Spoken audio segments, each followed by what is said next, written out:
MARSHA JEWS, WEAA 88.9 FM, your source for cool jazz and the voice of the community. Oh, let me tell you, our guests tonight have spent a large part of their lives working to empower others. Our opening guest is Judge Robert Wilkins, who's the recent author of Long Road to Hard Truth, the 100-year mission to create the National Museum of African American History and Culture that's going to open this month. He spent what seems like a lifetime to get to this point in history.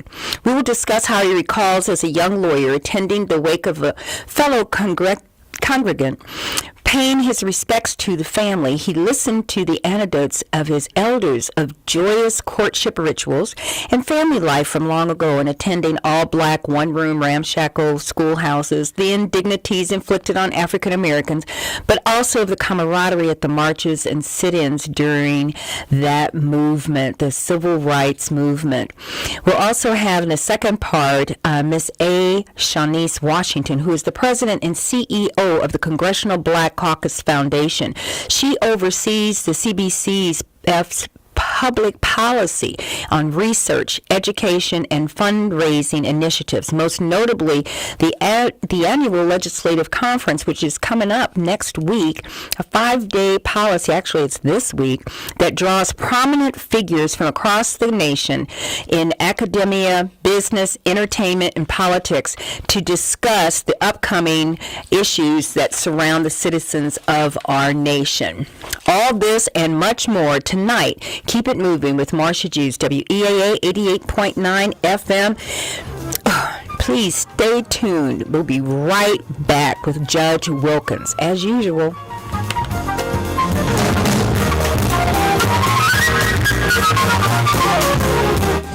Ready, Marsha? Yeah. 3, 2. Well, I am glad and delighted.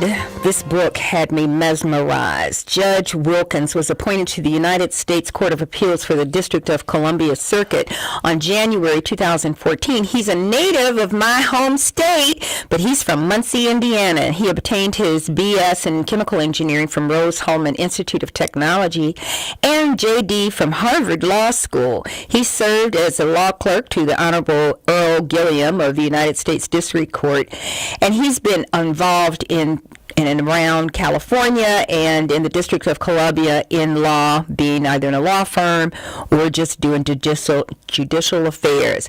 I'm not going to keep talking about his resume. I want you to find it when you buy his book. In the meantime, we're going to talk to him about the Long Road to Hard Truth, the 100-year mission to create the National Museum of African American History and Culture. Judge, I'm so glad you're here. Well, thank you, Marsha, for having me. It's my pleasure. It's an honor. It's an honor. Let me just say this to you. You know, sometimes you get the little information from your publicist, and it sounds real nice. But when I started reading this book, I felt like every child in the United States needed this historical walk with you. Well, thank you. I mean, I think it's an amazing story, this 100-year journey to create this museum. Yes. And I thought that the museum, of course, is going to contain lots of great history, and we'll learn a lot from the museum. But just the story of how that museum came to be, I think, is a fascinating story in and of itself. It is. Worthy of a book. Now, and it is. It really is. I really enjoyed it. And, you know, sometimes you sit down and you start, and I had to go back 2 or 3 times just to be sure that I was reading what you were saying, because you've captured this information in its entirety, whether it was good, bad, or ugly, and you share it with that reader. And it's so vivid. Let's start with you and the conversations that you were having as a young man, and what brought you to a place where you felt that it really needed to be contained. Well, I think I just had an amazing evening listening to the elders. Mm-hmm. And of course, it was a sad occasion because this gentleman had passed, Brother Lewis Fraction, who was someone who I had known and admired and looked up to as a strong man, a family man. He'd been married to his wife for many years, and and he passed. And so when my wife and I just sat with his wife and people who had gathered to comfort, the family, and they were just telling these stories, and it was just amazing, this history that I was hearing just from just regular people gathered, about what it was like growing up, and when all the sports were still segregated, and college sports and professional sports, and how things changed, and all the various indignities that people had dealt with and grown up with and suffered through, but also how they had fought back and how far we had come. And it just struck me as we drove home from that, why don't we have a museum that captures all of that? It was kind of an obvious and maybe dumb question, but it just kind of hit me over the head like a 2x4, and I said, I want to look into this. Mm-hmm. And so, through that journey, what did you find? Well, what I found actually made me angry, because as I started digging, I saw that people had been working on this. John Lewis was working on it in the mid-'90s, and he'd been working on it since he got to Congress in 1988. Mm-hmm. But people had been working on it, going back to the 1960s. And there was never, enough congressional support. There was never any money that could seem to be found to do this. And it just seemed like whatever roadblock could be thrown up had been thrown up. And it was just really kind of infuriating to me. And so you said, well, I'm going to do so. So how did you quit your job? How did you get to that point?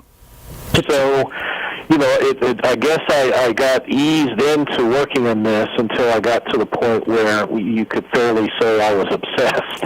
Okay. And so I gathered some friends together, and we would meet in my basement every couple of months and strategize.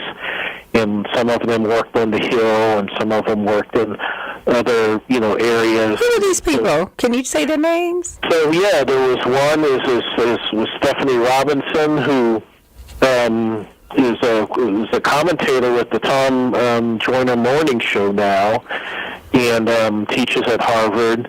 And she worked for Senator Ted Kennedy at the time. Uh-huh. And there were other people. Her husband Ron Sullivan, who teaches at Harvard Law School now, but we worked together at the public defender office. I was a public defender in D.C. during this time. Okay.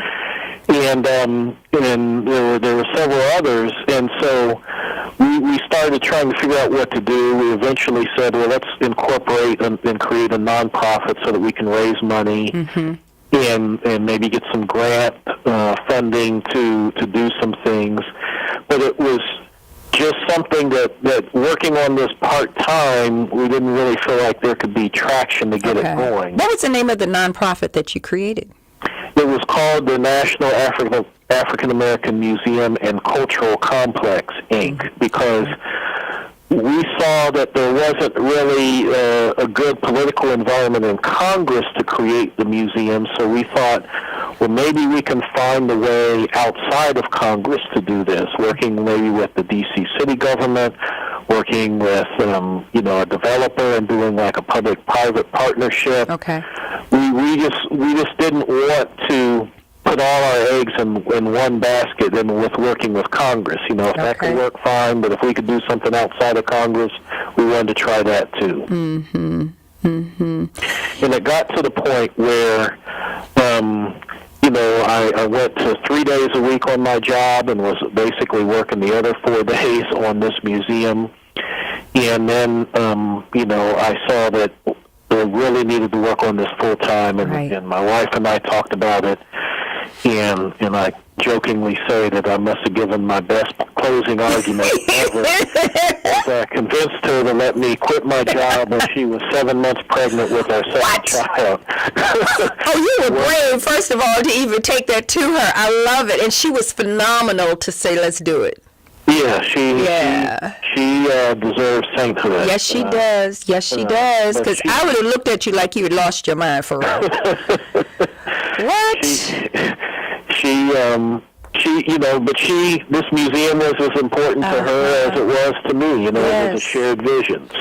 So we were in it together. That is so powerful. So did you guys kind of rethink how you were living too with all that was going on, and you just said, I'm doing this. I'm just changing my whole life right now to make this occur?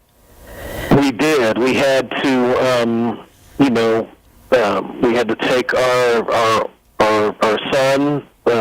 We had one on the way, but we had to take our older son out of the daycare arrangement that he was in because it was just too expensive. Okay.